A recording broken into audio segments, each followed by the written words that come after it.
Hi, this is Kate from Izzalicious Designs, and today I thought we'd do a couple of pumpkins. Now, there's a huge variety of different pumpkins that I've made. I made my little my pumpkin head man and my little pumpkin that's a little ball, and my first 3D ball that I made, which was on the hook, is the one that I'm going to start with today. Now, when we did it, when we did the first tutorial, I just did a 3D ball and I showed you different ways of making it.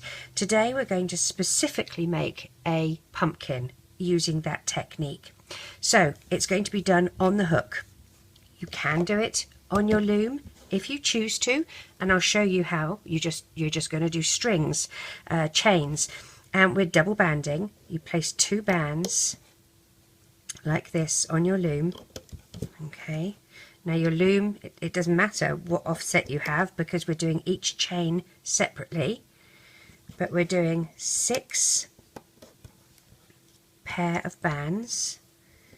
Now you're having the open side of the peg towards you, so 1, 2, 3, 4, 5, one more, here's 6, and we use an end cap, single band, wrap it around your hook once and twice and place on the end.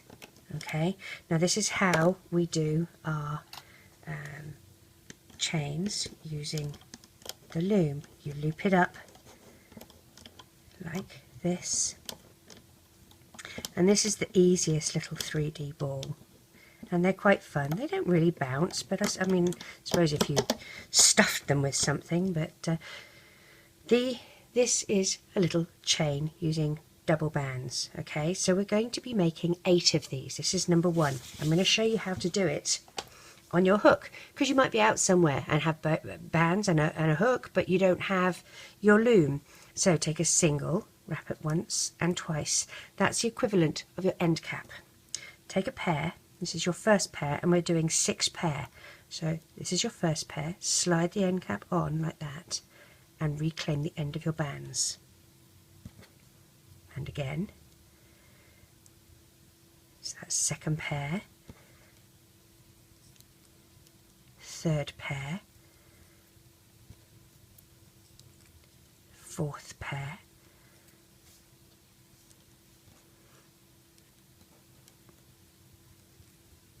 oopsie, my fingers are going all fumbly, fifth pair, and 6th pair. Okay, so it's exactly the same as what we just made on your loom. All right, except we've got 1, 2, 3, 4, 5, 6, and here we've got 1, 2, 3, 4, 5, 6. Okay, so it's just stretched out a bit. So we need 8. Let's do it. Single, wrapped around your hook twice, slide onto a pair, second pair, get rid of the broken band, third pair, fourth pair,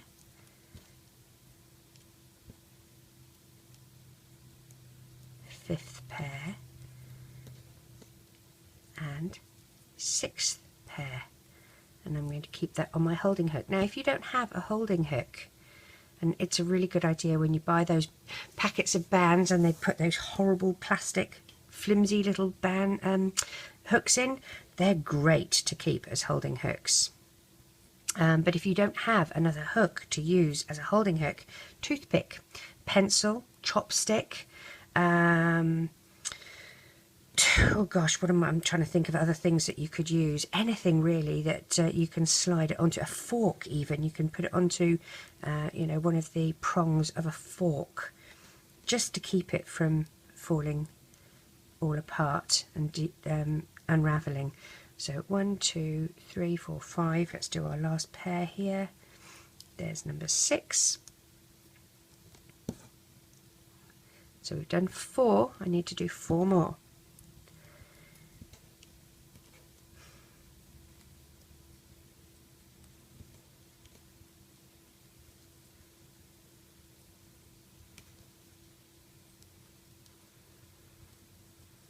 Remember, if I'm going too fast for you, pause me.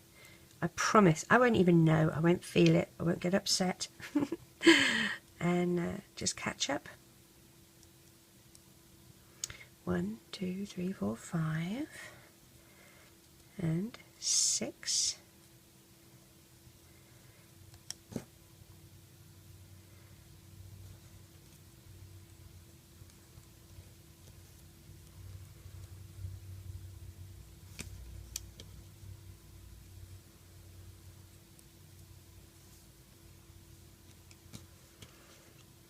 So the next tutorial after this is going to be the one that is, oh, that's not very nice, another broken band. Let's do that one again.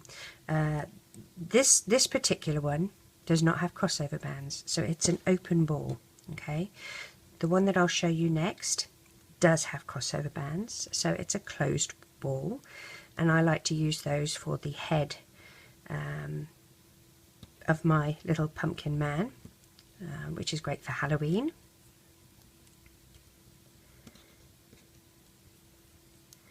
And I'm not putting eyes, 1, 2, 3, 4, 5, 6. I'm not putting eyes on this one or mouth, I'm just doing a pumpkin.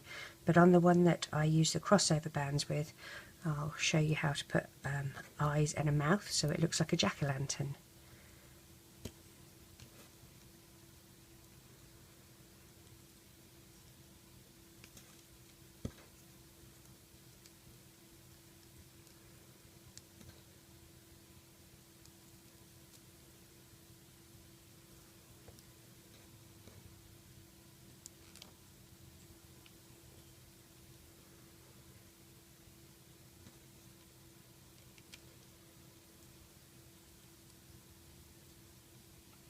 So how many have I done?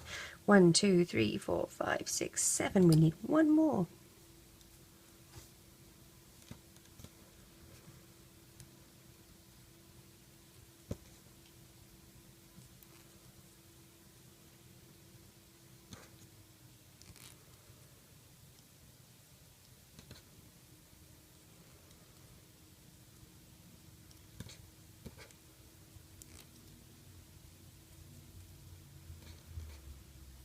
Okay, now we need to put them all on the same hook.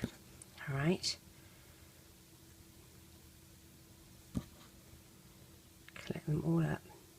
I had them lying on my desk.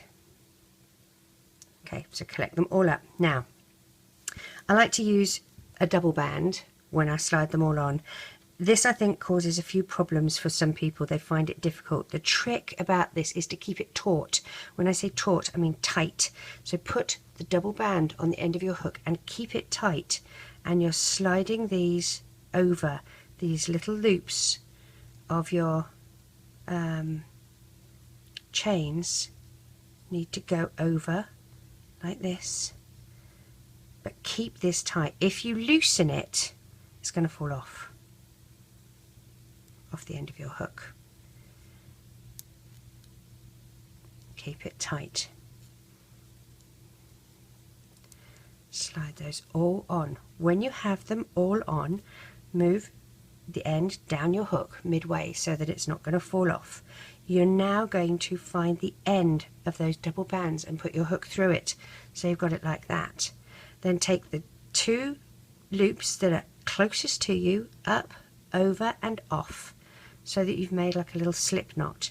Now, the little chain that is closest to you, you're going to open up this little loop that you have, the tie-off loop. You're going to open that up and you're going to pop the chain that is closest to you through it, so it acts as an anchor, okay, like that.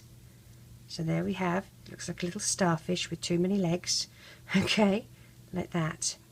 So what we're going to do is collect all these little end caps on our hook. There's 3 little loops for each end cap. Collect them all up on your hook.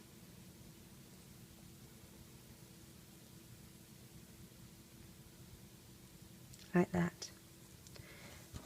Grab a pair of orange and you're going to slide these on.